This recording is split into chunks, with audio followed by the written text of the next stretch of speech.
और इस वक्त की सबसे बड़ी खबर आपको बता दें, रांची से मिल रही है। गैंगस्टर अमन साव का एनकाउंटर हो गया है। पुलिस ने मुठभेड़ में मार गिराया है अमन साव को। तो गैंगस्टर अमन साव का एनकाउंटर, पलामू में मारा गया है अमन साव। ये बड़ी खबर इस वक्त की बता रहे हैं रांची से। तो गैंगस्टर अमन साव का एनकाउंटर हो गया है और इस वक्त की बड़ी खबर।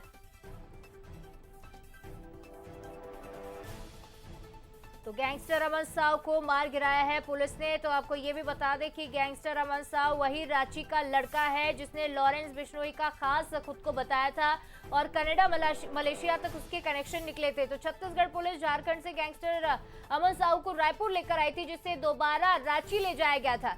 तो अब इसका एनकाउंटर हो गया। रायपुर से झारखंड लेकर पुलिस निकली थी और एनकाउंटर कर दिया गया है।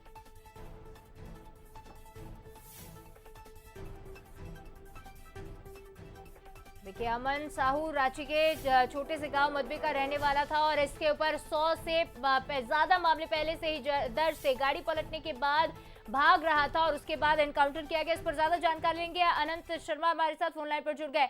अनंत, क्या जानकारी इस वक्त की सबसे बड़ी खबर अमन साहू का एनकाउंटर?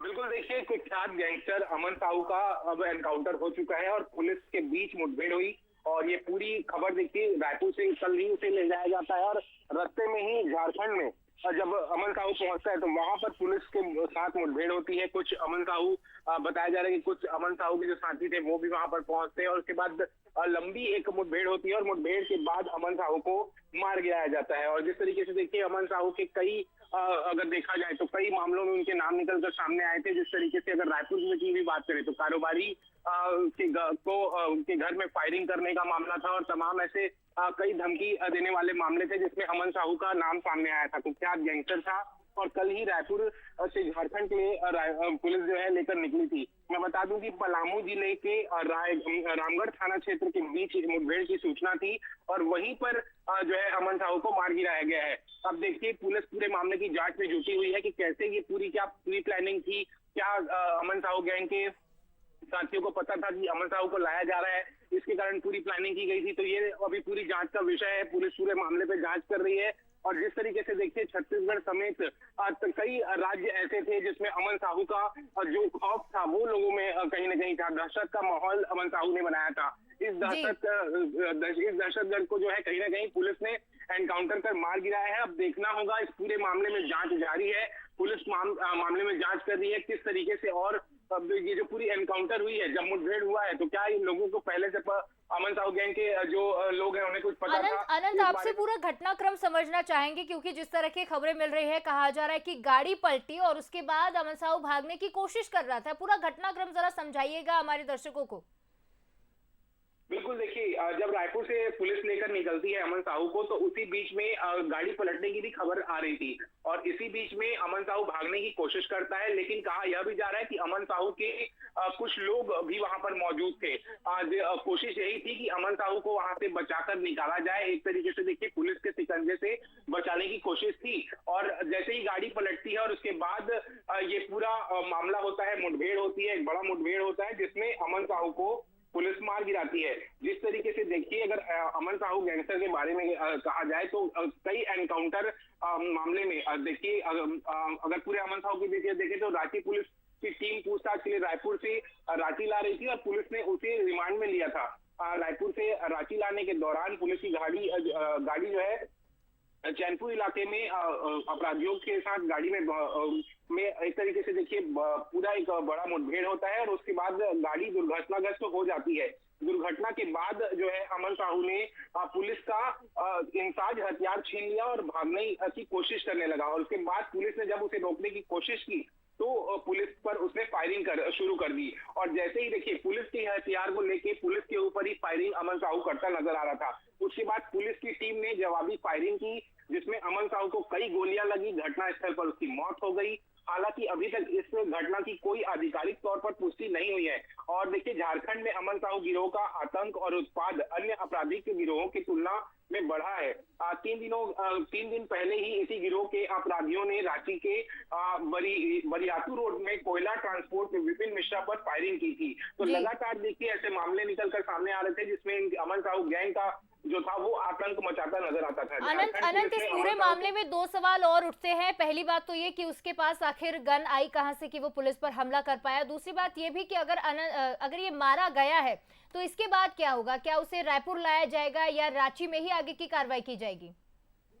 बिल्कुल, देखिए जिस तरीके से जब मुठभेड़ हुई, गाड़ी पलटी, उसके बाद पुलिस के जवान के जो हथियार थे वो भी इधर उधर बिखर गए। उसमें से ही एक हथियार को उसने पकड़ा, पुलिस के ही हथियार को पकड़ा और पुलिस के ही ऊपर फायरिंग करने लगा और उसी के जवाब देने के लिए पुलिस ने उस पर जवाबी फायरिंग की, जिसके बाद जो है अमन साहू को गोली लगती है, कई गोलियां लगती है और ऑन द स्पॉट उसकी मौत हो जाती है। लेकिन जिस तरीके से देखिए अब उसकी मौत हो चुकी है। फिलहाल पूरे मामले में अब जांच का विषय है, पुलिस जांच कर रही है। देखना होगा कि उसकी अब डेड बॉडी कहां पर लाई जाती है, छत्तीसगढ़ उसकी डेड बॉडी लाई जाती है या झारखंड लाई जाती है। पुलिस पूरे मामले की जांच में जुटी हुई है। लगातार अमन साहू का आतंक काफी बड़ा हुआ था और उसी आतंक को आज देखिए पुलिस ने खत्म कर दिया है। और जिस तरीके से बेबाकी से देखिए एक बड़ी घटना हो सकती थी, अमन साहू के हाथ में बड़ा हथियार था, इंसाज राइफल थी, तो उस राइफल से कई पुलिस कर्मियों को भी गोली लग सकती थी। लेकिन पुलिस कर्मियों ने बहादुरी के साथ जो है अमन साहू को अब एनकाउंटर कर दिया है। और जिस तरीके से देखा जाए तो झारखंड में जिस तरीके से गिरोह का आतंक था, और सिर्फ झारखंड ही नहीं छत्तीसगढ़ समेत कई राज्य ऐसे थे जिसमें इस गिरोह का आतंक था। आपराधिक जितनी गतिविधियां रहती थी उसमें अमन साहू का नाम सामने आता था, अमन साहू गैंग का नाम सामने आता था और इस आतंक के गिरोह को जो है पुलिस ने खत्म कर दिया है। एक बड़ी सफलता जो है वो पुलिस को मिली है। निश्चित तौर पर अनंत बड़ी सफलता इसे माना जाएगा, लेकिन फिलहाल आप बने रहिएगा हमारे साथ। एक बार फिर हम दर्शकों को ये बड़ी खबर बता देते हैं कि गैंगस्टर अमन साहू जो राजधानी रांची में दिन दहाड़े कोयला कारोबारी पर फायरिंग की कार्रवाई उसे की थी, घटना उसने की थी और इस घटना के बाद इस आरोपी को मौके से फरार हो गया था और इस आरोपी को गिरफ्तार किया गया, जिसे रायपुर भी लाया गया था और रायपुर से रांची ले जाया जा रहा था। उसी वक्त इसका एनकाउंटर हुआ है, गाड़ी पलटी और पुलिस वालों का हथियार इस्तेमाल करके अमन साहू ने फायरिंग करने की कोशिश की, जिसके बाद जवाबी फायरिंग में ये गैंगस्टर मारा गया है। हालांकि इसकी आधिकारिक पुष्टि का फिलहाल इंतजार है और ये भी देखना होगा कि अगर अमन साहू मारा गया है तो आखिर इसे ले जाया कहा जाएगा, रांची में ही आगे की कार्रवाई होगी या फिर रायपुर इसे लाया जा सकता है। तो गैंगस्टर अमन साहू का एनकाउंटर हो चुका है। ये भी बताया जा रहा है कि झारखंड के पलामू में अमन साहू का एनकाउंटर हुआ है। तो इससे पहले सोमवार को उसे रायपुर की सेंट्रल जेल से पुलिस झारखंड लेकर रवाना हुई थी और अमन साहू कई मामलों में पहले से ही आरोपी था, तो जिसके चलते रायपुर से झारखंड उसे ले जाया जा रहा था। और ये बड़ी खबर इस वक्त की, चलिए आपको ये भी बताते हैं कि आखिर गैंगस्टर अमन साहू है कौन।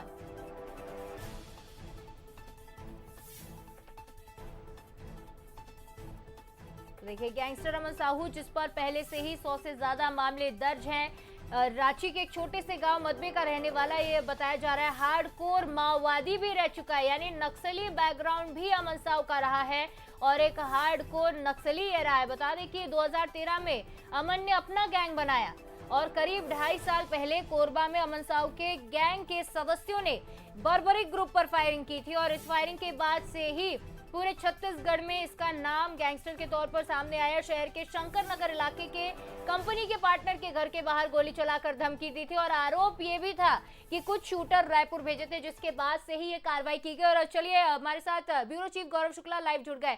गौरव, बड़ी खबर इस वक्त की, हम दर्शकों को लगातार जानकारी दे रहे हैं कि लॉरेंस बिश्नोई का करीबी माने जाने वाला गैंगस्टर अमन साहू का एनकाउंटर हो गया। क्या जानकारी, पूरी डिटेल, घटनाक्रम सब कुछ बताइएगा। जी बिल्कुल, देखिए अमन साहू वो नाम है जिसने ना केवल झारखंड में छत्तीसगढ़ में भी अपना वर्चस्व बनाने के लिए काम किया था और इसका कहीं ना कहीं लॉरेंस गैंग के साथ भी संबंध जो है वो सामने निकल कर आया था। और पूरी घटना में यदि हम देखें तो छत्तीसगढ़ में की राजधानी रायपुर में कुछ दिनों पहले एक व्यापारी के यहाँ फायरिंग हुई थी और उस फायरिंग में जब तह तक पुलिस पहुंची थी और जिस तरीके से पहले अपराधियों को, गोली चलाने वाले लोगों को पकड़ा गया था, उसके बाद अमन साहू का नाम सामने आया था और रायपुर पुलिस ने अमन साहू को पकड़ा था और छत्तीसगढ़ के सेंट्रल जेल में ही रायपुर जो है उसमें सेंट्रल जेल में अमन साहू को रखा गया था और कल ही प्रोडक्शन वारंट में जो है झारखंड पुलिस पे अमन साहू को लेके गई थी। और पूरी यदि हम देखें तो 7 मार्च को झारखंड के हबीबबाग में कोयला कारोबारी के ऊपर हमला हुआ था और उस हमले की जिम्मेदारी जो है वो अमन साहू के गैंग में ही ली थी और उसी कड़ी में जो है प्रोडक्शन वारंट लेकर झारखंड पुलिस जो है कल रात को झारखंड के लिए रवाना हुई थी, लेकिन रास्ते में ही रांची के पुलामू में जो है इसकी गाड़ी पलट जाती है और गाड़ी पलटने के बाद अमन साहू के द्वारा जो है लगातार वहां पर फायरिंग की जाती है, मुठभेड़ होती है और आखिरकार मुठभेड़ में जो है पुलिस ने अमन साहू को मार गिराया है। और अभी भी पूरी वहां पर जांच की जा रही है कि किस तरीके से गाड़ी पलटी थी और क्या कारण था कि अमन साहू के पास हथियार आता है, जो जवान उसके साथ थे उसका हथियार ही अमन साहू के पास आता है और उस हथियार को लेकर जब अमन साहू ने फायरिंग की, उस फायरिंग में कोई बड़ा नुकसान भी हो सकता था, लेकिन जो जवान थे उनके सूझबूझ के और एनकाउंटर के बाद अमन साहू मार गिराया गया है। पूछताछ अभी जारी है और लगातार जिस तरीके से आतंक बना हुआ था अमन साहू का, न केवल झारखंड में छत्तीसगढ़ में भी वो धीरे धीरे अपना पैर पसारना चाह रहा था। जो व्यापारी है उन पर, उनसे पहले भी वो अलग अलग व्यापारियों से लेवी का काम कर रहा था, मतलब वसूली कर रहा था, तो उस पर ही एक बड़ी कार्रवाई हुई थी और कल देर रात जो है उसका एनकाउंटर कर दिया गया। जी गौरव, क्या ये कहा जा सकता है कि जिस तरह से उसकी गैंग फैल रही थी पूरे प्रदेश में, क्या उसकी गैंग का भी हाथ हो सकता है कि वो लोग पहुंचे हो मदद करने के लिए, लेकिन पुलिस ने जब जवाबी फायरिंग की तब गैंगस्टर अमन साहू ही मारा गया? क्या कुछ इसमें और अंदाजा लगाया जा सकता है? क्या एंगल इसमें इस पूरे मामले में देखा जा सकता है गौरव? जी बिल्कुल, देखिए जिस तरीके से आपने कहा कि उनके साथी भी वहां पर हो सकते हैं, इससे भी मना नहीं किया जा सकता, इनकार नहीं किया जा सकता है, क्योंकि यहां से केवल जो कुछ जवान जो हैं वही अमन साहू को लेकर झारखंड के लिए रवाना हुए थे और इसकी पूरी जानकारी न केवल पुलिस को थी, पुलिस विभाग को थी, अमन साहू के गैंग के भी जो लोग हैं, जो उसके गुर्गे हैं, उनको भी इसकी जानकारी रही होगी और कहीं ना कहीं रास्ते में जब गाड़ी पलटी या फिर कुछ उस अमन साहू के गैंग के लोगों के द्वारा ही कुछ ऐसा व्यवस्था की गई हो कि गाड़ी वहां पर पहुंचे और पलट जाए, उसके बाद ही जो है वहां पर फायरिंग भी हो सकती है। और क्रॉस फायरिंग में जो मुठभेड़ की बात निकल के सामने आ रही है उसमें यह भी हो सकता है कि क्रॉस फायरिंग के दौरान अमन साहू मारा गया हो और वहां पर जिस तरीके से अभी जांच चल रही है, कहीं ना कहीं अमन साहू के और गुर्गे को वहां पर एनकाउंटर में मारे जाने की भी संभावना लगाई जा सकती है, क्योंकि जिस तरीके से मुठभेड़ हुई है, मुठभेड़ में क्रॉस फायरिंग में कहीं ना कहीं और लोगों के भी मारे जाने की खबर है, लेकिन अमन साहू मारा जा चुका है, इसकी पुष्टि वहां पर की जा चुकी है। मतलब एक बड़ा आतंक, गैंगस्टर खत्म हो गया है। जिस तरीके से झारखंड में लगातार व्यापारियों को परेशान किया जा रहा था, कोयला व्यापारियों से लेवी की जा रही थी और उसके बाद छत्तीसगढ़ में अपना पैर पसारने की कोशिश की जा रही थी, उस पर कहीं ना कहीं अंत होता नजर आ रहा है। लेकिन अमूमन ये देखा गया है कि यदि कोई बड़ा गैंगस्टर है तो उसके जो गुर्गे हैं वो आगे की कमान संभालते हैं। तो अब किस तरीके से काम होगा अमन साहू का, आगे क्या कुछ पुलिस कार्रवाई करती है उसके गैंग पर, ये आने वाला समय ही बताएगा। जी निश्चित तौर पर गौरव, मैं आपसे ये भी जानना चाहूंगी कि आप दर्शकों को बताएं कि कौन सा वो एग्जैक्ट लोकेशन था, क्या वो जंगल का इलाका था, कैसा वो इलाका था जहां पर ये एनकाउंटर हुआ है, वो एग्जैक्ट लोकेशन भी आपसे समझना चाहेंगे गौरव।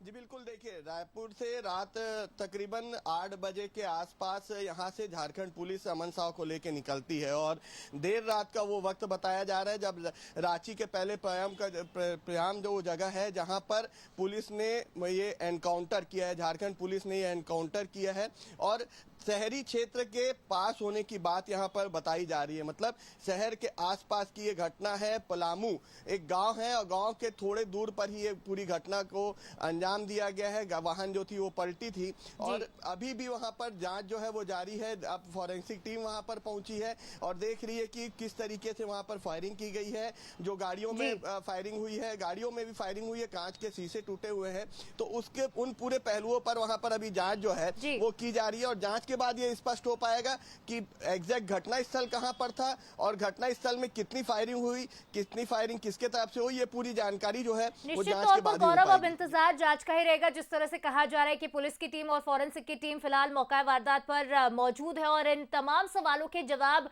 जांच से ही निकलकर सामने आएंगे कि आखिर ये घटनाक्रम हुआ कैसे, किस तरह के लोग इसमें इन्वॉल्व थे और क्या इसके पीछे का एंगल निकाला जा रहा है, ये भी देखने वाली बात होगी। फिलहाल आप बने रहिएगा हमारे साथ। इस बुलेटिन में इतना ही। आप जुड़ने के लिए और जानकारी के लिए गौरव आपका बहुत शुक्रिया। अनंत भी हमारे साथ जुड़े थे, उनका भी बहुत शुक्रिया।